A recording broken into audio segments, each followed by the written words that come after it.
प्यारे विद्यार्थियों, ਤੁਹਾਡਾ ਇੱਕ ਵਾਰ ਫਿਰ ਤੋਂ ਸਵਾਗਤ ਹੈ। ਬੱਚਿਓ, ਅੱਜ ਦੇ ਇਸ ਵੀਡੀਓ ਦਾ ਟੌਪਿਕ ਹੈ ਕੁਦਰਤੀ ਸਾਧਨ, ਜੋ ਕਿ ਜਮਾਤ 8ਵੀਂ ਦੇ ਪਾਠ ਨੰਬਰ 2 ਤੋਂ ਲਿਆ ਗਿਆ ਹੈ। ਬੱਚਿਓ, ਇਸ ਵੀਡੀਓ ਦੇ ਵਿੱਚ ਅਸੀਂ ਭੂਮੀ ਸਾਧਨ ਉੱਤੇ ਵਿਸਥਾਰ ਨਾਲ ਚਰਚਾ ਕਰਾਂਗੇ।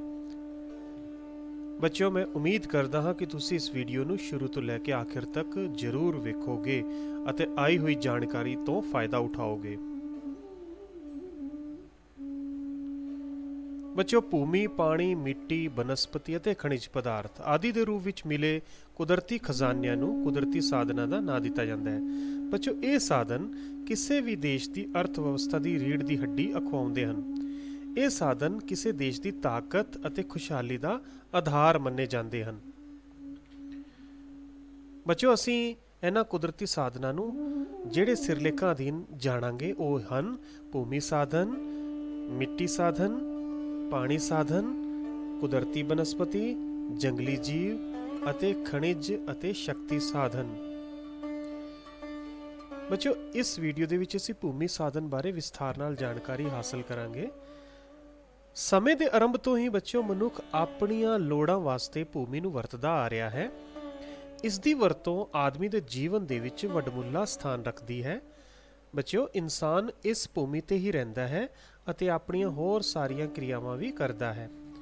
ਆਦਮੀ ਆਪਣੀਆਂ ਬਹੁਤ ਸਾਰੀਆਂ ਲੋੜਾਂ ਦੀ ਪੂਰਤੀ ਲਈ ਭੂਮੀ ਤੇ ਨਿਰਭਰ ਕਰਦਾ ਹੈ। ਇਸ ਭੂਮੀ ਨੂੰ ਮਨੁੱਖ ਆਪਣੀਆਂ ਆਰਥਿਕ ਜਾਂ ਸੱਭਿਆਚਾਰਿਕ ਕਿਰਿਆਵਾਂ ਵਾਸਤੇ ਵਰਤੋਂ ਵਿੱਚ ਲਿਆਉਂਦਾ ਹੈ। ਬੱਚਿਓ, ਸਾਡੀ ਧਰਤੀ ਦਾ ਲਗਭਗ 29% ਹਿੱਸਾ ਭੂਮੀ ਹੈ ਅਤੇ 71% ਹਿੱਸਾ ਪਾਣੀ ਹੈ।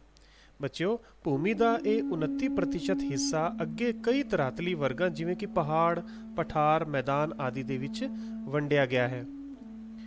ਯਾਨੀ ਧਰਤੀ ਦੇ 3 ਧਰਾਤਲੀ ਰੂਪ ਹਨ: ਪਰਬਤ, ਪਠਾਰ ਅਤੇ ਮੈਦਾਨ। ਬੱਚਿਓ, ਤੁਸੀਂ ਇਸ ਤਸਵੀਰ ਵਿੱਚ ਵੇਖ ਸਕਦੇ ਹੋ ਮੈਦਾਨ, ਪਠਾਰ ਅਤੇ ਪਰਬਤ ਦੇ ਚਿੱਤਰਾਂ ਨੂੰ।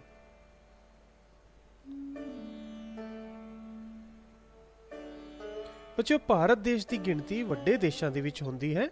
ਇਸ ਦਾ ਲੰਬਾ ਚੌੜਾ ਆਕਾਰ ਹੀ ਇਸ ਦਾ ਇੱਕ ਮਹੱਤਵਪੂਰਨ ਸਾਧਨ ਹੈ।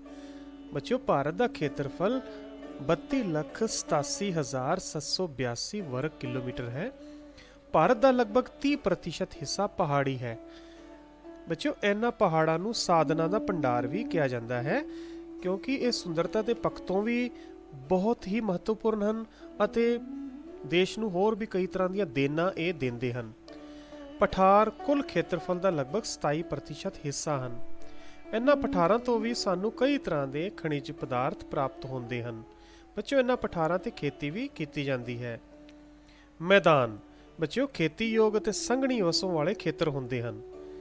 ਭਾਰਤ ਦੇ ਕੁੱਲ ਖੇਤਰਫਲ ਦਾ 43% ਭਾਗ ਮੈਦਾਨੀ ਹੈ।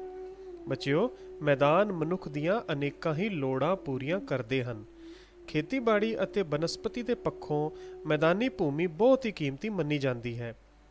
ਖੇਤੀਬਾੜੀ ਨੂੰ ਭਾਵੇਂ ਹੋਰ ਅਨੇਕਾਂ ਹੀ ਤੱਤ ਪ੍ਰਭਾਵਿਤ ਕਰਦੇ ਹਨ, ਪਰੰਤੂ ਭੂਮੀ ਇੱਕ ਮੁੱਢਲੀ ਅਤੇ ਮਹੱਤਵਪੂਰਨ ਭੂਮਿਕਾ ਨਿਭਾਉਂਦੀ ਹੈ। ਬੱਚਿਓ, ਭਾਰਤ ਦੇ ਕੁੱਲ ਖੇਤਰਫਲ ਦਾ 22.2% ਹਿੱਸਾ ਜੰਗਲਾਂ ਹੇਠ ਹੈ।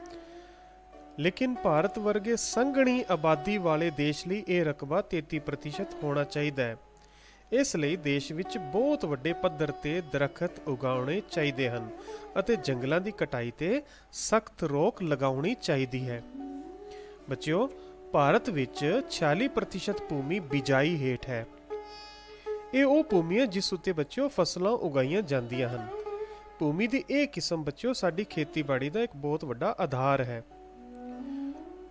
ਭਾਰਤ ਵਿੱਚ ਗੈਰ ਖੇਤੀ ਭੂਮੀ 14% ਹੈ। ਇਸ ਭੂਮੀ ਉੱਤੇ ਖੇਤੀ ਨਹੀਂ ਕੀਤੀ ਜਾਂਦੀ। ਇਸ ਤਰ੍ਹਾਂ ਦੀ ਭੂਮੀ ਪਿੰਡਾਂ, ਸ਼ਹਿਰਾਂ, ਸੜਕਾਂ, ਰੇਲਵੇ ਲਾਈਨਾਂ, ਦਰਿਆਵਾਂ, ਝੀਲਾਂ, ਨਦੀਆਂ ਆਦਿ ਦੁਆਰਾ ਮੱਲੀ ਗਈ ਹੈ।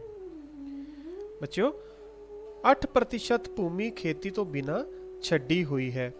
ਇਸ ਕਿਸਮ ਦੀ ਭੂਮੀ ਤੇ ਖੇਤੀ ਤਾਂ ਕੀਤੀ ਜਾਂਦੀ ਹੈ, ਪਰੰਤੂ ਇਸ ਨੂੰ 1 ਸਾਲ ਤੋਂ 5 ਸਾਲ ਦੇ ਸਮੇਂ ਤੱਕ ਖਾਲੀ ਛੱਡ ਦਿੱਤਾ ਜਾਂਦਾ ਹੈ। ਅਜਿਹਾ ਇਸ ਲਈ ਕੀਤਾ ਜਾਂਦਾ ਹੈ ਤਾਂ ਕਿ ਭੂਮੀ ਆਪਣੀ ਗੁਆਚੀ ਹੋਈ ਉਪਜਾਊ ਸ਼ਕਤੀ ਦੁਬਾਰਾ ਗ੍ਰਹਿਣ ਕਰ ਸਕੇ। ਬੱਚਿਓ, ਭਾਰਤ ਵਿੱਚ 5% ਭੂਮੀ ਖੇਤੀਯੋਗ ਪਰੰਤੂ ਵਿਅਰਥ ਭੂਮੀ ਹੈ। ਇੱਥੇ ਕੁਝ ਕਾਰਨਾਂ ਕਰਕੇ ਖੇਤੀ ਨਹੀਂ ਕੀਤੀ ਜਾਂਦੀ।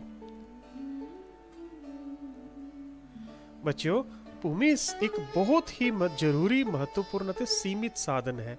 ਇਸ ਨੂੰ ਹੋਰ ਵਧਾਇਆ ਨਹੀਂ ਜਾ ਸਕਦਾ। ਇਸੇ ਕਰਕੇ ਭੂਮੀ ਦੀ ਵਰਤੋਂ ਬਹੁਤ ਹੀ ਸਮਝਦਾਰੀ ਨਾਲ ਸਾਨੂੰ ਕਰਨੀ ਚਾਹੀਦੀ ਹੈ। ਬੱਚਿਓ, ਉਮੀਦ ਕਰਦਾ ਤੁਹਾਨੂੰ ਇਹ ਵੀਡੀਓ ਪਸੰਦ ਆਇਆ ਹੋਵੇਗਾ।